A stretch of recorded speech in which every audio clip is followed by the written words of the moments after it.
Hello students, আমি আমার আগের ভিডিওতে কন্টিনিউটির কনসেপ্ট, ডেফিনেশন এবং কিছু টাইপস অফ ডিসকন্টিনিউ নিয়ে আলোচনা করেছিলাম। আশা করি তোমরা আমার সেই ভিডিওটা দেখেছো, আগের ভিডিওটা। যদি না দেখে থাকো, আমি আমার ডেসক্রিপশনে আগের ভিডিওর লিঙ্ক দিয়ে দেবো। তোমরা আগের ভিডিওটা দেখে তারপর এই ভিডিওটা দেখবে, তবে তোমাদের কনসেপ্টটা ব্যাপারটা পুরোটা ক্লিয়ার হবে।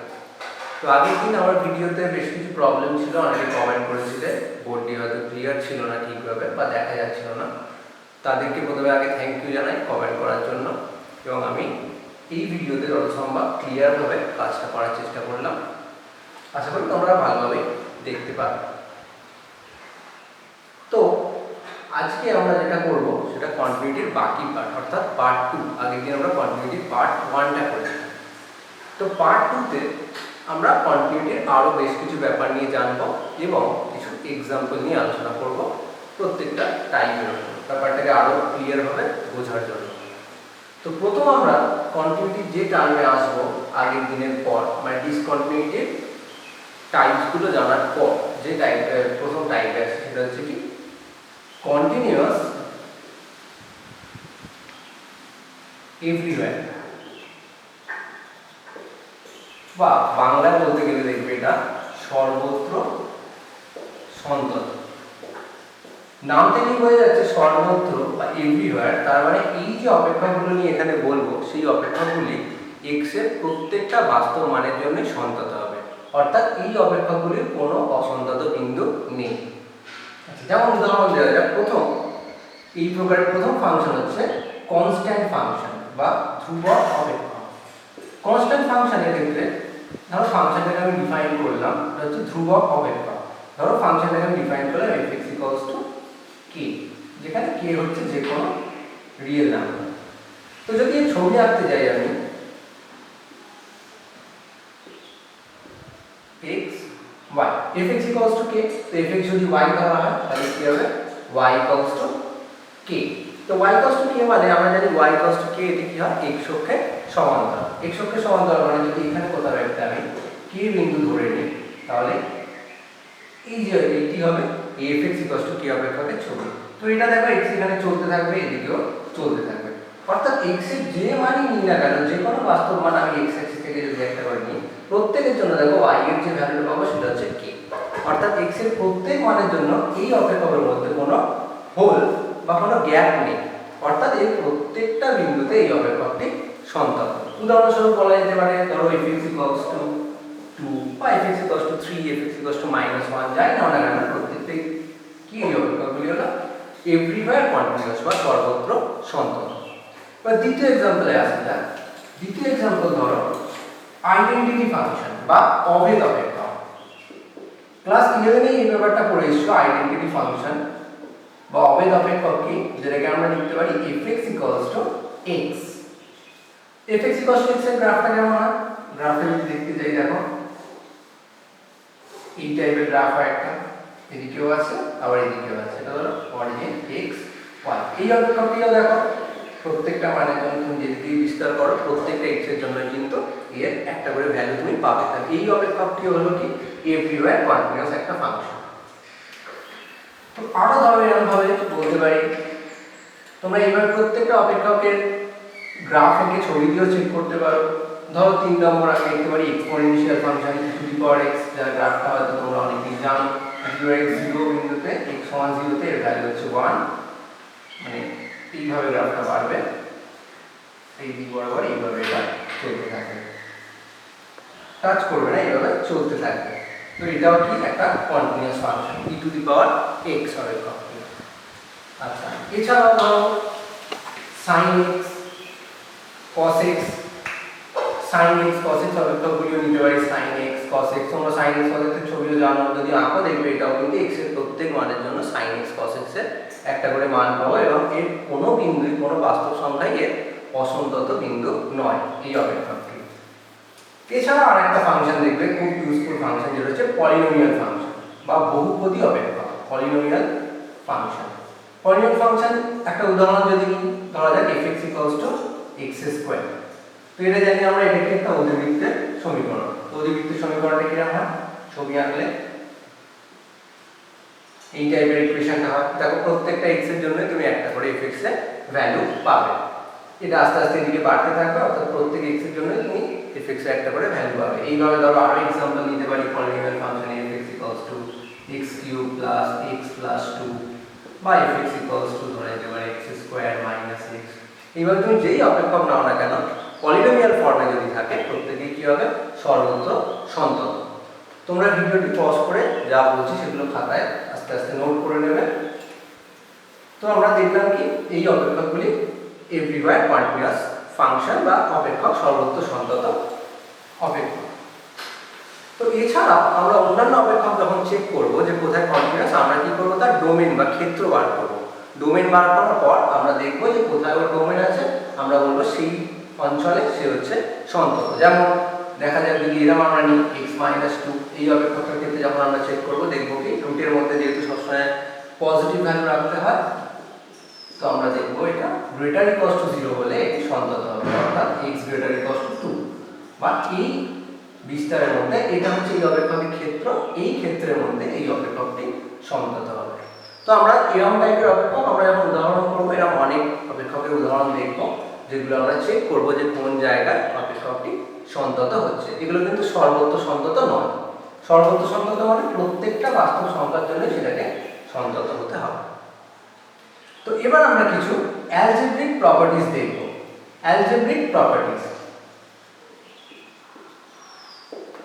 আচ্ছা অ্যালজেব্রিক প্রপার্টিজ বলতে আমরা কি বুঝি সেটা আগে জানা উচিত। ধরো দুটো ফাংশন আছে fx আর gx, তোমার বলা আছে এই দুটি ফাংশন x = a তে কন্টিনিউয়াস। x = a যে কোনো একটা বিন্দু ধরো, এতে বলা আছে অপেক্ষকটি সন্তত বা কন্টিনিউয়াস। এবার আমাকে এর সাথে আমি কি কি বলতে পারি এখান থেকে বীজগণিতিক যে অপারেশনগুলো আমরা বুঝি কি প্লাস মাইনাস ইনটু আর ডিভাইড করা। তো প্রথম এখান থেকে আমরা বলতে পারি যে fx + gx এই অপেক্ষকটিও x = a তে কন্টিনিউয়াস হবে, এই বিন্দুতে কিন্তু কন্টিনিউয়াস হবে যদি fx gx দুটোই x = a তে কন্টিনিউয়াস হয়। দ্বিতীয় বলতে পারি কি fx - gx অপেক্ষকটি হবে এই বিন্দুতে সন্তত। তৃতীয় আমরা এখান থেকে বলতে পারি কি fx * gx হবে এই বিন্দুতে সন্তত। তো এবার ভাগে যখন আসবো তখন একটা ব্যাপার আমাদের খেয়াল রাখতে হবে fx/gx এর ক্ষেত্রে। এই ক্ষেত্রে কিন্তু সন্ততা বিচার করতে পারবো, হ্যাঁ বলতে পারি এটা x = a তে সন্তত হবে, কিন্তু এখানে একটা কন্ডিশন তোমায় দেখতে হবে, যদি এই যে অপেক্ষকটা আছে /gx, gx টা যদি কোনোভাবে x = a তে 0 হয়ে যায় তাহলে কিন্তু gx এর কন্টিনিউটিতে কোনো প্রবলেম হবে না, কিন্তু এর কন্টিনিউটিতে একটা প্রবলেম চলে আসবে। তো এই ক্ষেত্রে আমার যেটা মাথায় রাখতে হবে g এটা যেন অবশ্যই not equals to 0 হয়, কারণ g এর যদি 0 হয় তাহলে কিন্তু এই অপেক্ষকটা কন্টিনিউয়াস হয়ে যাবে, তো এখানে আমরা কোনো প্রবলেম হবে না।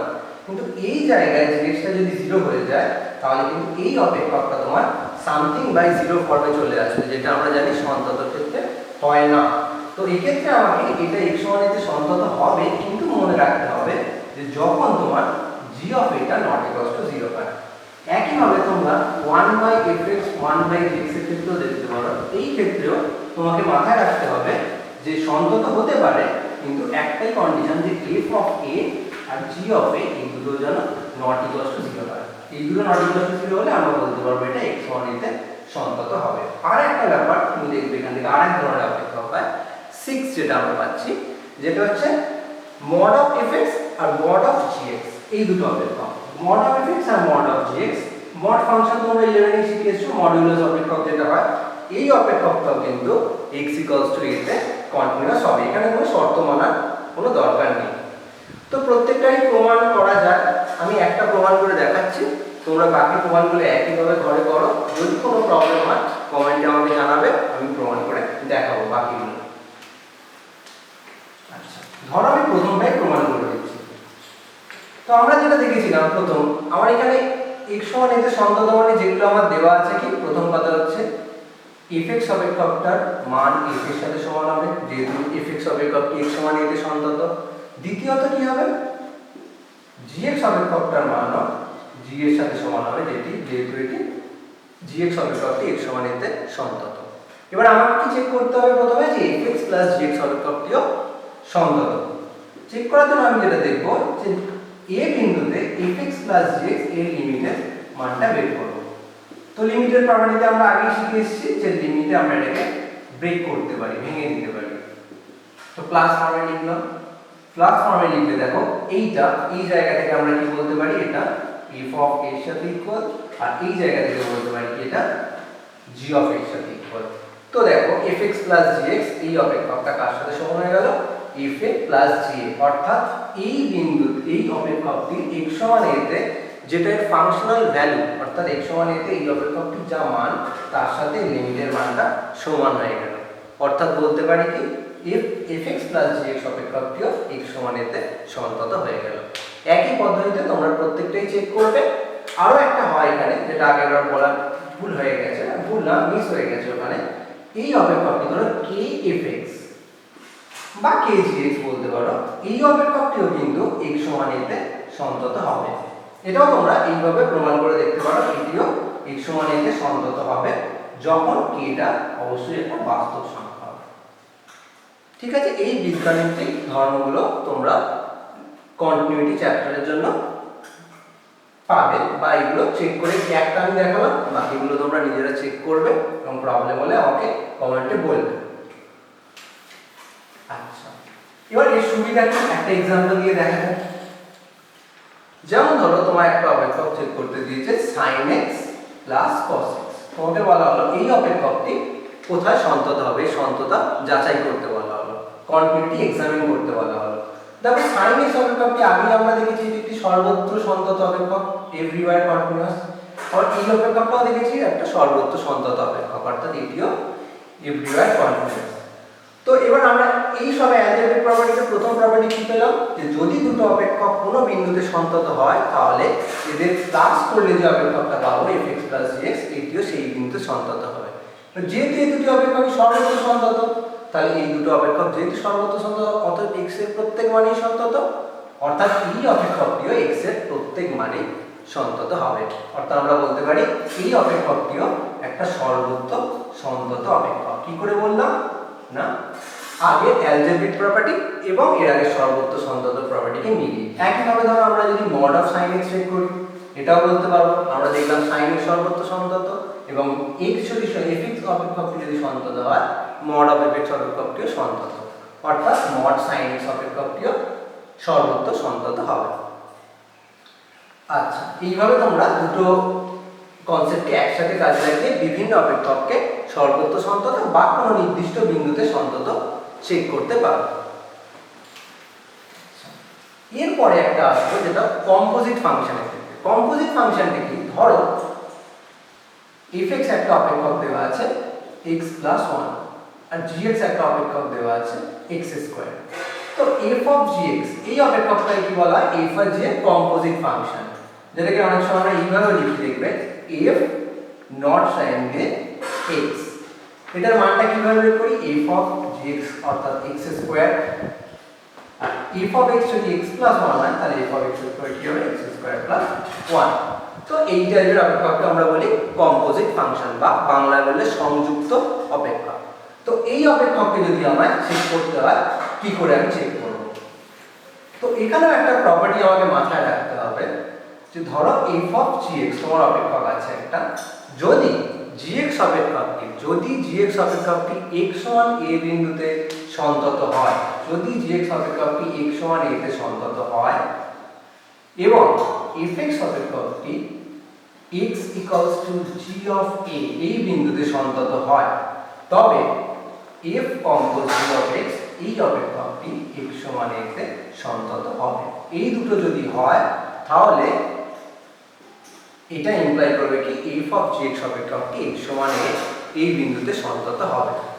আচ্ছা, এর এবার আমাকে एग्जांपल করতে, আমার মেইনলি एग्जांपलের উপর ফোকাস থাকবে এখানে, কি করে আমি চ্যাপ্টার সলভ করব।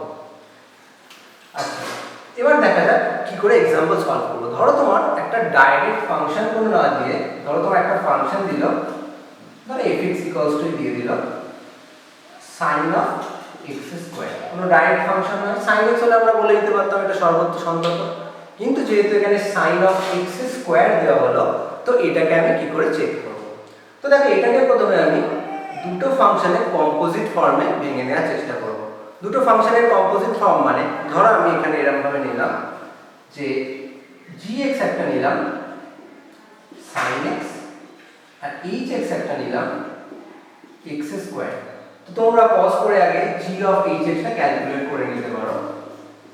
দেখো g অফ hx যদি ক্যালকুলেট করো এটা তোমার চলে আসছে কি g অফ x স্কয়ার আর যেহেতু এখানে sin x আছে sin অফ x স্কয়ার।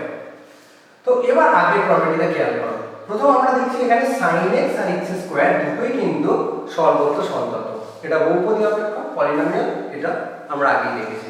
তো এখান থেকে দেখো আমরা যেহেতু এই দুটো অপেক্ষকই সর্বোচ্চ সন্তত, তাহলে আমরা এই কন্ডিশনটাও এখানে স্যাটিসফাই হলো gx এর ক্ষেত্রে, আর fx এর ক্ষেত্রে এই কন্ডিশনটাও এখানে স্যাটিসফাই হলো।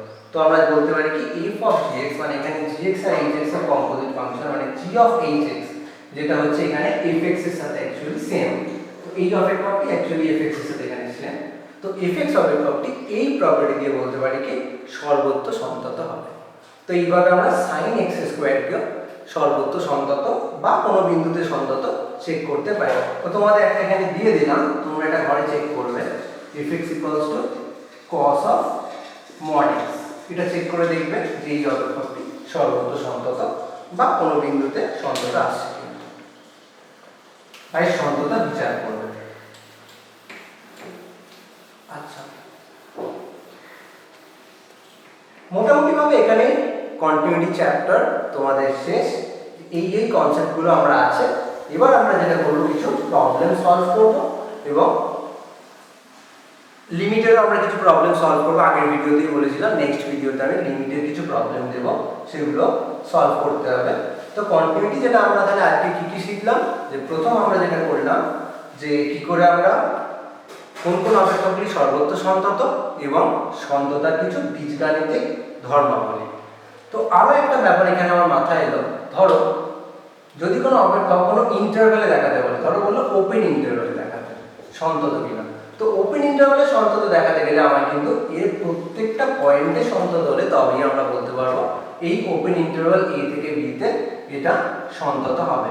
একইভাবে ক্লোজড ইন্টারভ্যালের ক্ষেত্রেও কিন্তু আমরা প্রত্যেকটা বিন্দুতে যদি হয় মানে a less equals to x less equals to b তবেই আমরা বলতে পারবো সর্বোচ্চ মানে এই অপেক্ষকের সন্তত। কোনো অপেক্ষকের সন্তত দেখাতে গেলে মাথায় রাখবে ওর মধ্যে প্রত্যেকটা বিন্দুতে দেখাতে হবে, কিন্তু প্রত্যেকটা বিন্দু তো আলাদাভাবে দেখানো সম্ভব না। সেই জন্য আমরা প্রবলেম সলভ করার সময় দেখব যে কিভাবে আমরা কোনো ইন্টারভ্যালের মধ্যে সন্ততা চেক করতে পারি। তো এখানে একটা ছোট্ট থিওরি মাথায় এলো, যদি fx অপেক্ষকটি সন্তত হয় কোনো বিন্দুতে বা ধরো কোনো বিস্তারের ক্ষেত্রে আমরা যদি বলি ধরো x belongs to d, এই ডোমেনের মধ্যে এটা সন্তত, মানে এই ডোমেনের প্রত্যেকটা x সমান a বিন্দুর জন্য এটা সন্তত।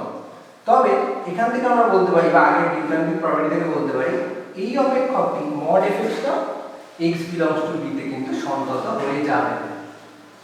কিন্তু এর বিপরীতটা মানে যদি mod of fx এইটা সন্তত হয় x belongs to b তে, সেটা কিন্তু fx এর সন্ততাকে কোনোভাবেই বিচার করে না বা ইমপ্লাই করে না। মানে যদি কোনো অপেক্ষকের মডুলাস ফাংশনটা সন্তত হয় তাহলে কিন্তু মূল অপেক্ষকটি সন্তত নাও হতে পারে। যেমন একটা এক্সাম্পল আমি নিচ্ছি, fx equals to 1 ধরে নিলাম x টা যখন ইন্টিজার z, আর ধরো -1 যখন আমি x টা নিলাম নন ইন্টিজার। দেখো এই অপেক্ষকটার ক্ষেত্রে যদি আমি এর মডুলাস ফাংশনটা দেখা যাচ্ছে মডুলাস মানে 1 এর তো 1 আর -1 এরও 1, তো এর মডুলাসটা হবে সিম্পলি f এর mod of fx equals to 1, যেটা একটা কনস্ট্যান্ট ফাংশন যেটা প্রত্যেকটা রিয়েল নাম্বারের জন্য সেম ভ্যালু কনস্ট্যান্ট ভ্যালু দিচ্ছে। তো এটা সর্বোচ্চ সন্তত, তো যে কোনো বিন্দুতেই সন্তত হবে। কিন্তু ধরা যাক আমি এখানে x equals to a একটা যে কোনো পয়েন্ট নিলাম যেটা ইন্টিগ্রাল পয়েন্ট নিলাম ইন্টিজার। তো এর ক্ষেত্রে যদি চেক করো দেখো ইন্টিগ্রাল পয়েন্টে fx টা কিন্তু সন্তত হবে না। আমি মুখে বলছি, তোমরা খাতায় করে আমাকে দেখাবে বা জানাবে কি করে হচ্ছে। a বিন্দুর ক্ষেত্রে দেখো যদি a বিন্দুর বাঁদিকে দেখি, এটা যেহেতু একটা ইন্টিজার এর বাঁদিকে দেখো এক্স্যাক্টলি এর সামনাসামনি যে বাঁদিকের পোরশনে তো এটা ইন্টিজার হবে না, নন ইন্টিগ্রাল পয়েন্ট। তো a মাইনাস এর লিমিটটা কত হয়ে যাবে নন ইন্টিগ্রাল, তার মানে -1। একইভাবে দেখো যদি a প্লাসে যায় একদম এক্স্যাক্ট জাস্ট সামান্য ডান দিকে গেলে সেটাও কিন্তু একটা নন ইন্টিগ্রাল পয়েন্ট, তো সেখানে কিন্তু মানটা -1, অর্থাৎ এর লিমিটিং ভ্যালু এতে -1 আসবে। কিন্তু যেহেতু এই নিজে একটা ইন্টিজার, তো এতে এই পয়েন্টের ভ্যালু কিন্তু 1 চলে আসবে। তাহলে দেখো ইন্টিগ্রাল ইন্টিজারে মানে f অফ x এর ভ্যালু হলো সেটা হচ্ছে 1, আর লিমিটিং ভ্যালু কত হচ্ছে -1। আর আমরা জানি লিমিটিং ভ্যালু আর ফাংশনের ভ্যালু যদি সেম না হয় তাহলে কিন্তু এই পয়েন্টে ফাংশনটা কন্টিনিউয়াস নয়। তাহলে এই অপেক্ষকটা দেখলাম এখানে মডটা কন্টিনিউয়াস কিন্তু এফএক্সটা কন্টিনিউয়াস নয়। তো আজকে আমরা ভিডিওতে এতটুকুই থাকলো, যেখানে আমরা কন্টিনিউটি চ্যাপ্টারটা পড়লাম। পরের ভিডিওতে আমি কিছু প্রবলেম নিয়ে আসবো। Thank you.